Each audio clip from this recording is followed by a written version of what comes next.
Assalamualaikum warahmatullahi wabarakatuh. Alhamdulillah nahmaduhu wa nusalli ala rasulil karim. Dan salam sejahtera. Sudah Siwa Kumar, Menteri Sumber Manusia, Timbalan Menteri dari Kementerian Sumber Manusia dan Kementerian Kerja Raya, Tan Sri Yuki, KSN, Dr. Zulkifli, KPPA, dan hadirin rakan-rakan yang saya muliakan. Alhamdulillah kita dapat bersama-sama menyaksikan kejayaan sebahagiannya kecemerlangan anak-anak muda dalam bidang yang sangat diperlukan, kritikal dalam melonjakkan negara menjadi negara maju, negara industri, teknologi tinggi. Dalam rancangan kita dalam ekonomi madani, transisi digital, transisi tenaga dan transformasi digital yang menghendaki peningkatan daya cipta, inovasi, itu menjadi teras. Dan di antara penekanan kita ialah memperkukuh pusat latihan industri yang pelbagai yang termasuk TVET ataupun yang berkaitan dengannya. Timbalan Perdana Menteri Dr. Sri Zahid Hamidi telah ditugaskan untuk menyelaraskan kegiatan ini, dan di antara pendekatan baru yang dilakukan ialah untuk mewujudkan sinergi di antara syarikat dan industri terkemuka dengan TVET yang wujud. Ada kebimbangan di peringkat awal, iaitu seolah-olah TVET itu diserahkan kepada swasta. Tapi sekarang saya ucap terima kasih dan penghargaan kepada semua pengurusan TVET yang memahami bahawa keperluan latihan untuk memenuhi keperluan industri. Ya. Maknanya kalau syarikat-syarikat besar menghendaki memerlukan tenaga mahir dalam bidang tertentu, mereka akan bantu masuk terus ke TVET dan melatih memenuhi keperluan mereka untuk tahun berikutnya atau beberapa tahun berikutnya. Dan saya difahamkan bahawa lebih daripada 40 TVET yang terlibat dalam rangka ini dengan penyertaan syarikat-syarikat besar yang akan membantu dalam pengisian kurikulum dan latihan. Baik, kita alhamdulillah bersyukur kerana kestabilan politik setahun di bawah kerajaan perpaduan mengundang banyak industri-industri besar. Semalam pagi saya pulang dari San Francisco, selain bermesyuarat APEC dan mengenangkan penekanan isu Palestin di hadapan Presiden Joe Biden, saya juga menggunakan ruang bersama dengan Menteri MITI dan Menteri Luar untuk menemui syarikat gergasi lain. Facebook, Google, TikTok, Elon Musk, mengajak mereka dan memberikan ruang supaya mereka datang ke sini untuk memenuhi keperluan anak-anak. Mengapa kita berupaya sungguh-sungguh untuk memastikan ada sambutan dan pelaburan baru? Kerana ia memberi ruang kepada anak-anak, terutama yang latihan perindustrian, Giat Mara, TVET, untuk mendapat peluang pekerjaan yang lebih baik.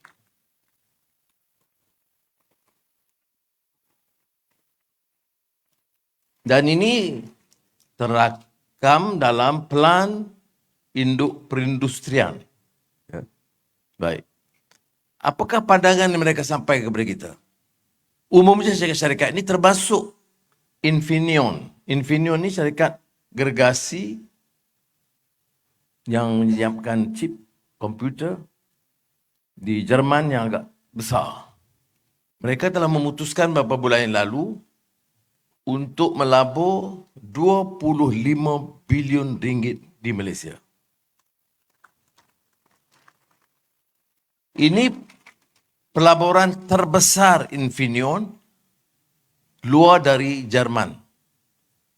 Dan ini akan memberikan ruang puluhan ribu tenaga mahir, lulusan Kiat Mara, TVET dan Institut Latihan dan kejuruteraan dalam bidang baru. Dan yang menarik tentang Infineon ini, dia bukan industri menyiapkan microchips ini di bidang back end untuk persiapan awal. Tidak.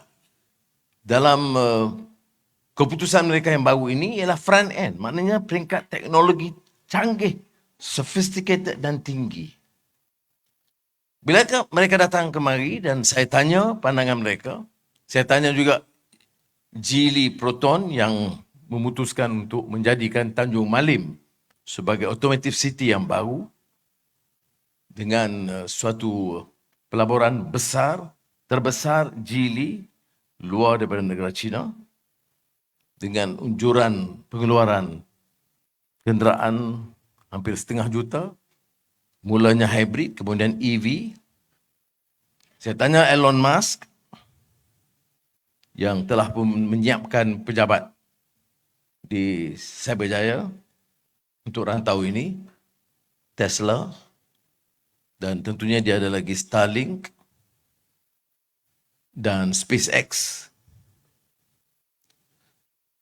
Rongshan dari bidang petrochemical. Kemudian baru-baru ini Google, TikTok dan lain-lain. Tapi yang saya nak sampaikan ni apa? Saya tanya mereka, apa yang istimewa di Malaysia? Oh, dia kata, sekarang ni Alhamdulillah, politik stabil.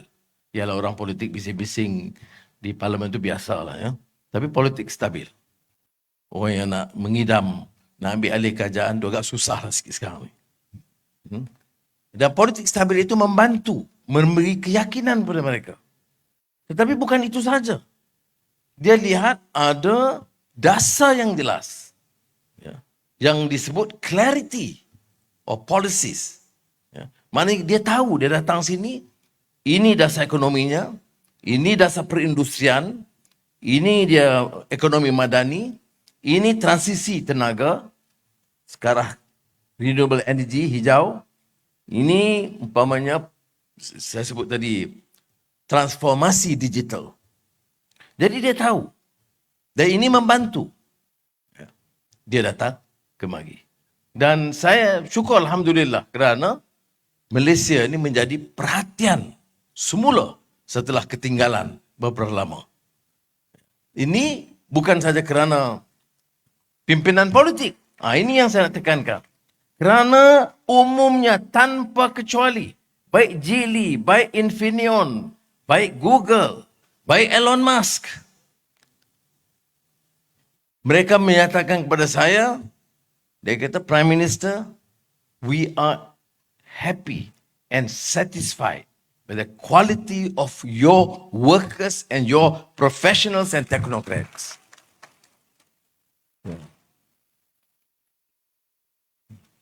Jadi saya ambil kesempatan ini, ucap tahniah, terima kasih kepada pihak pengurusan, kementerian-kementerian, pengarah dan anak-anak yang mengikuti latihan dan kemudian terjun ke bidang ini dan dengan disiplin dan etika kerja yang membanggakan. Saya tanya betul-betul Geely kerana itu besar projek dia di Tanjung Malim. Dan saya tanya terus terang, saya kata, you advise me, what else do we need to do to ensure that our workers, our professionals, our technocrats are able to perform well to your satisfaction? Dan ini saya tanya, apa pandangan saudara? Bagi nasihat kepada saya. Apa yang perlu dilakukan? Dia jawab tegas. Dia kata, dalam pengalaman Geely melabur di puluhan negara di dunia dan sekarang dia dah ambil alih Volvo, Mercedes, banyak lagi syarikat-syarikat. Dia kata dia anggap dan menilai prestasi pekerja di Malaysia itu sangat baik dan memuaskan.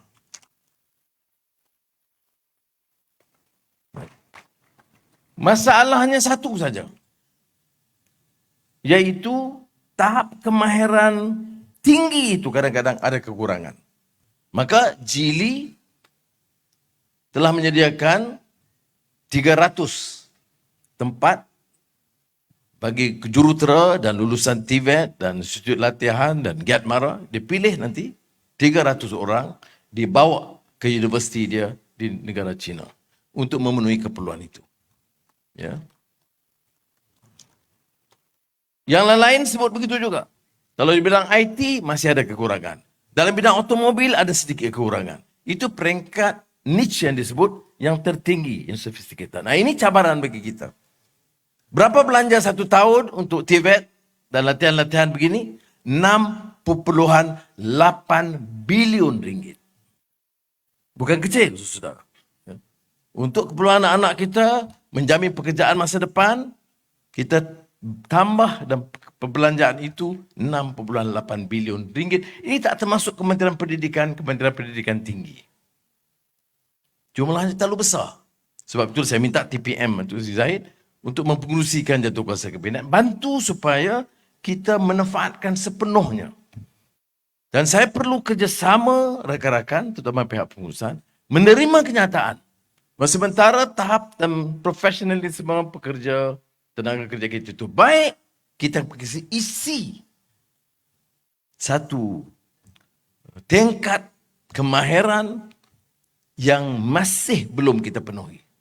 Dan memerlukan sedikit anjakan. Sebab itu, saya cadangkan daripada awal, kita tubuh Jemaah Menteri, ini Siva tahu dan juga Alex Ninggi tahu, saya tekankan keperluan bekerjasama dengan industri yang ada. Tidak boleh kita ikut style dan kaedah lama. Kerana teknologi berubah. Umpamanya, artificial intelligence. Ini perkara baru. Di universiti-universiti kita belum ada satu pun jabatan AI. Ada kepakaran. Ada profesor. Ya. Di Abu Dhabi ada universiti AI. Syekh Zayed University Artificial Intelligence. Ya. Dan tentunya mereka lebih ke depan dari kita. Kita tak boleh ketinggalan. Sebab itu baru-baru ini dalam belanjawan madani, saya umumkan ya, di UTM fakulti AI pertama di Malaysia. Dan saya mahu di antara TVET, saya akan bincang dengan TPM Tun Sri Zahid, supaya ada juga pendekatan sedemikian, supaya kita dapat latihan yang terbaik, yang tercanggih. Cuma kita perlukan kerjasama pengurusan.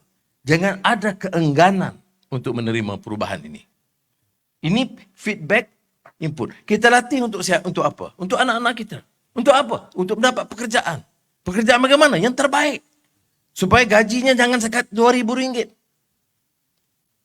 95%, 97% lulusan TVET mendapat pekerjaan. Tapi majoriti masih sekitar RM2,000. Tidak cukup. Saya tidak setuju. Bagaimana harus kita tingkatkan jadi 3,000 atau 3,500 atau lebih? Dengan memberi latihan tambahan, kemahiran tambahan yang akan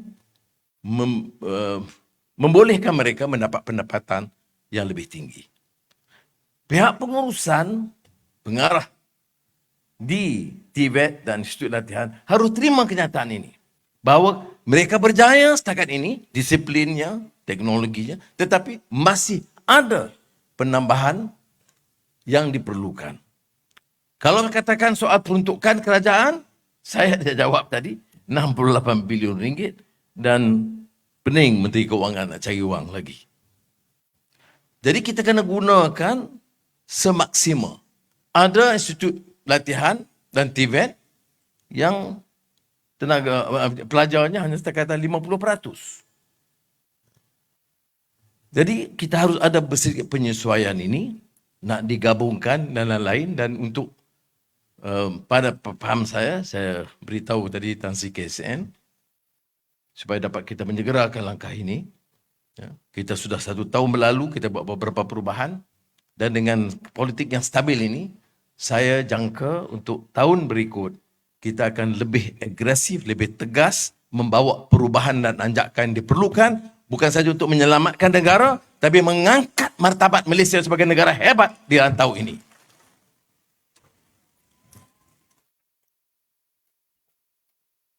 Saya yakin, saudara, dan saya tahu tidak mudah, perubahan tidak mudah. Sebab itu saya kata kita mula dalam kerajaan ini, walaupun tidak disenangi oleh banyak pihak, mula dengan tata kelola. Mula dengan satu sikap dan nilai yang baik, yang disebut madani, yang bukan saja soal kemampanan dan ihsan dan rahmah dan daya cipta inovasi, tetapi juga dengan nilai dan akhlak yang baik. Kerana negara ini tak boleh lagi dikenali sebagai negara yang senang dan toleran dengan rasuah dan penyelewengan. Setiap dana yang digunakan itu mesti digunakan dengan baik di semua peringkat. Dari Perdana Menteri, supaya jangan jadi Perdana Menteri untuk memperkayakan anak menantu. Jadi menteri bukan untuk habuan, untuk meninggikan hasil kekayaan mereka. Dan ini harus sampai di kementerian, sampai ke pengarah, sampai ke tenaga pengajar. Ini landasan kita. Kerana perubahan tidak akan berlaku kalau tidak ada nilai yang positif di kalangan kita. Apatah lagi kita sebagai orang Islam. Dan saya percaya orang-orang yang beragama lainnya, dia tahu bahawa kekuatan akhlak yang akan membentuk syakhsiah. Kalau Rasulullah SAW itu, kecekalannya ialah wa innaka la'ala khuluqin azim. Kerana akhlak yang mulia. Ini sebagai pedoman dan contoh kita. Saya tidak pedulilah tentang singgungan dan pandangan-pandangan negatif yang lain. Tapi percaya, ini harus dibetulkan. Kalau ini di peringkat atas dibetulkan, jadi anak-anak dilatih itu pun akan dapat dikawal dengan disiplin yang baik, akhlak yang baik, dan nilai yang baik. Sementara ada minat untuk memperbaiki usaha-usaha menambah kemahiran, kecekalan, dan keterampilan dalam bidang-bidang tertentu. Saudara, kita tidak boleh hanya terus bergaduh simpang siur soal kaum, soal perbezaan pendapat dan agama. Kita sebagai seorang manusia tentunya mesti berpaut kepada keyakinan beragama, mengamalkan dan berakhlak mulia. Tetapi kalau anda angkat martabat negara kita, ekonomi mesti diurus dengan baik. Latihan mesti lebih canggih. Anak-anak muda mesti dilatih. Jangan harap kita simpang siur, gaduh, tapi masa depan anak muda RM2,000 sebulan. Tak cukup. Bagaimana harus kita robah? Robah dengan bentuk latihan. Robah dengan membawa satu persepsi yang baik terhadap negara, politik yang stabil, dan boleh bawa pelabur. Ini ada kejayaan. Setakat ini, Alhamdulillah. Tapi saya yakin, kalau disambut dengan oleh penjawat awam, dan juga tenaga mahir, negara ini akan berubah corak. Memang tidak boleh kita elak sebagai negara yang demokratik, pandangan-pandangan yang boleh mengalih daripada pemusatan kita dalam bidang ekonomi dan keterampilan. Saya rayu pada saudara di sini dan anak-anak supaya faham bahawa negara ini harus maju. Dan tidak boleh maju kalau dengan simpang siur politik yang merusak dan merugikan. Kita lihat baru-baru ini, saya pulang pagi semalam, jam 5 sampai ke rumah pukul 6. Lepas subuh siap pergi ke Parlimen. Kena ada soalan untuk dijawab oleh Perdana Menteri. Dipanggil Prime Minister's Question Time. Soalan pertama soal Palestin. Dan saya katakan, ya, kita tegas. Bukan tegas di sini. Kebetulan saya duduk dalam mesyuarat ketua-ketua negara, 20 orang, berdepan betul-betul dengan Presiden Amerika Syarikat. Dan sebelah kanan saya, Setiausaha Negara, Blinken. Saya tidak ada pilihan. Kerana di pemikiran saya kenangkan ibu-ibu, bayi, rumah-rumah, tanah yang dimusnahkan dan anak-anak kecil jadi korban. Dan ini tak ramai, 32 juta rakyat Malaysia tak mudah untuk seorang nak bercakap depan Presiden Amerika Syarikat. Kebetulan saya mendapat amanah itu. Saya boleh cari jalan selamat, bercakap secara baik, diplomatik. Kita mencari penyelesaian yang baik dan minta kerjasama dan diplomatik untuk mencari perdamaian dan boleh saya sebut. Tapi saya pilih untuk menyatakan qulil haq walau kana murran, kata yang benar walaupun tidak disenangi dan pahit telinga. Saya sebut perang Rusia-Ukraine. Barat minta kita mengutuk Rusia kerana menakluki Ukraine dan wanita dan anak-anak kecil menjadi mangsa. Saya kata mengapa dalam soal Palestin kita tak lihat dari segi itu? Mengapa tidak konsisten? Mengapa ada percanggahan? Kemudian saya sebut, jangan kita paksa semua negara ikut nada negara-negara ada kuasa besar, terutama yang prasangka terhadap Islam. Ini disebut Islamofobia. Saya kata, you cannot dictate the language of discourse. Maknanya jangan kamu tetapkan wacana dan bahasa dan suara. Kita walaupun kecil, tidak ada pasukan ketenteraan sebesar Amerika Syarikat, tapi kita ada maruah. Dan kita negara merdeka dan berdaulat, dan kita ada nilai kemanusiaan. Karena Allah jadikan kita yang disebut walaqad karramna bani Adam, angkat darjat kemanusiaan. Maka saya sebut, hentikanlah pembunuhan wanita dan anak-anak. Dan hentilah sekarang, kerana menangguh satu hari, maknanya ada lagi rakyat, termasuk bayi dan anak-anak terkorban. Itu saya jalankan tanggungjawab bagi pihak rakyat Malaysia, walaupun saya tahu sukar. Ya. Dan di sini ada juga suara-suara sumbang yang mengatakan apa yang dilakukan oleh Anwar. Ini risiko pada negara, ekonomi negara. Padahal di sini pun ada golongan rakyat minoriti yang tidak dibela. Saya kesal pandangan sedemikian. Rakyat minoriti mana yang dibom? Anak kecil mana yang dibunuh beramai-ramai? Tanah mana yang dirampas? Rumah mana yang dirobohkan? Apa tak bolehkan nilai kemanusiaan? Ketepikanlah faham, kaum, agama. Lihatlah dari segi kemanusiaan. Bila saya buat sebegitu, saya diserang pula. Anwar kata, ini tak ada kena-mengena dengan agama. Soal Palestin ini. Pusing lagi. Kita orang Islam itu lihat dari segi agama, segi Islam. Tetapi, saya sebut semalam di parlimen, selain daripada masjid-masjid yang tidak diroboh, 7 gereja juga dimusnahkan. Gereja itu gereja orang Kristian. Jadi tak ada masalah, tak ada salahnya untuk kita katakan bahawa isunya isu agama, isu kemanusiaan, dan bukan terhad kepada orang Islam saja, kerana 7 gereja orang Kristian yang juga dibunuh dan dikorban, yang menjadi korban anak kecil. Ada juga anak-anak Kristian. Tapi lihatlah polemiknya.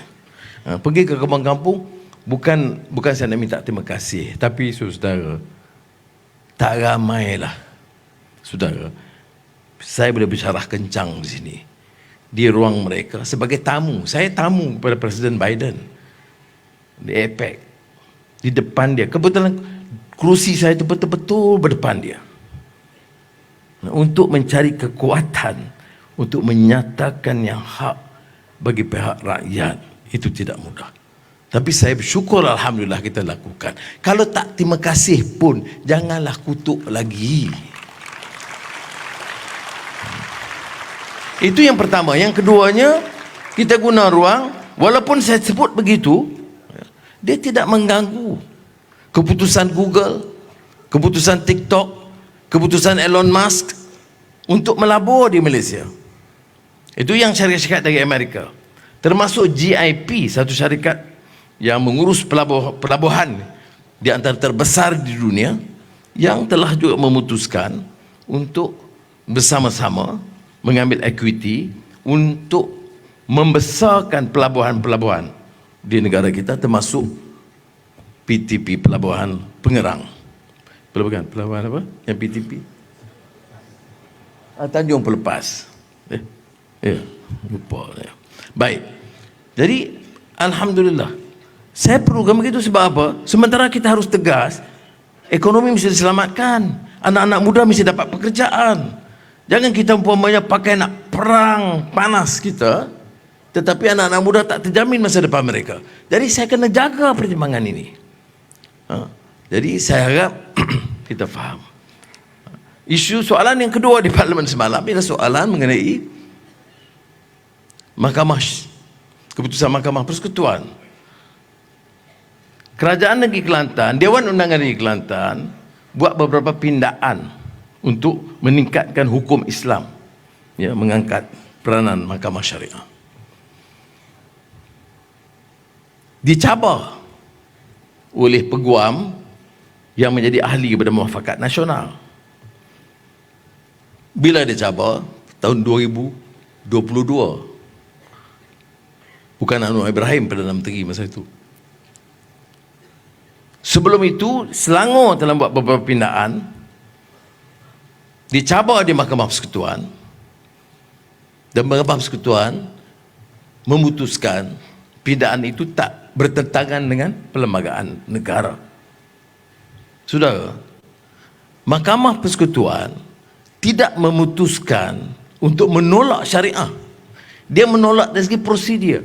Ada kuasa kerajaan persekutuan, ada kuasa kerajaan negeri, ada kuasa yang disebut bersama, concurrent list, senarai bersama. Itu Tan Sri. Ya. Jadi keputusan itu mahkamah. Tahun bila? 2021. Dan menteri orang lain, menteri undang-undang orang lain, menteri-menteri beramai di situ. Tahun 2022 bulan Mei, ada yang mencabar undang-undang di Kelantan. Mahkamah Persekutuan akan mengambil buat keputusan, ya, sama ada selagi dengan perlembagaan negara atau tidak. Bukan mempertikai hukum syariah itu. Faham tak? Anak-anak, dia kena faham ni sebab perkara ini dimainkan. Bergegar-gegar bahawa ada usaha daripada kerajaan seolah-olah saya menentang syariah. Tak ada, ini bukan masalah saya. Masa dulu dibawa ke mahkamah. Mahkamah itu bebas. Perdana Menteri tak boleh atur mahkamah. Kalau atur mahkamah jadi menjadi Perdana Menteri dulu. Sebab itu kita ada reformasi.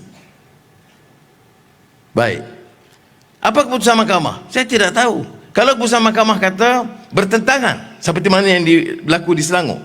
Sebab itulah dalam Majlis Kemajuan Islam, saya bersama Kepada Menteri Yang Maha Mulia Tuanku Sultan Selangor jadi pengurusi, memutuskan supaya ada jawatan kuasa kaji.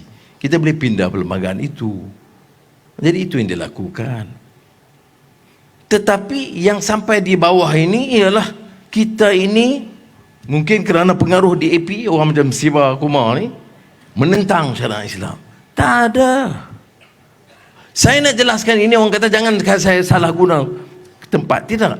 Kerana kalau kita nak putuskan soal TVET, soal latihan, soal teknologi, soal AI, kita kena tumpu. Jangan dialih pandangan kita dalam hal-hal ini. Kalau benar, tak apa. Kalau kenyataan itu benar, saya tak jadi masalah. Tapi tak benar. Ya. Berlaku sebelum ini. Ada suara? Tak ada suara. Ada bawa datang kuasa? Tidak ada. Ada bantah keputusan Mahkamah Persekutuan? Tidak ada. Tapi bila sebaik saya jadi Perdana Menteri, semua diserang seolah saya ini liberal dan menentang Islam. Termasuk ada yang kononnya Tok Guru pakai serban, marah orang semua. Ya, pakailah serban jubah, itu bukan masalah saya. Tapi itu bukan alasan untuk memfitnah dan menakut-nakutkan orang dan menipu. Nah, ini saya harap sudah faham. Mengapa saya sebut perkara ini? Saya nak kita alih pandangan sekarang. Tumpu. Jadi Muslim yang baik, Muslimun hakikiyun. Baik. Jadi manusia yang baik di kalangan bukan Islam. Jaga perpaduan. Dan tumpu untuk angkat martabat negara ini. Negara ini mesti maju. Dan di antara tugas kita dalam untuk menjamin kemajuan negara, apa dia?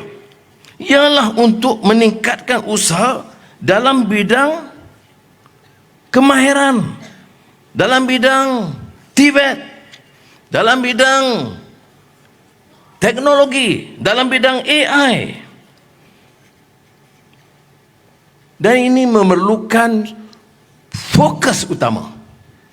Dan saya ucap terima kasih bukan soal saya seorang, tapi jemaah menteri dan rakan-rakan timbalan menteri dan KSU dan seluruh pejabat awam dan juga rakan-rakan yang mengurus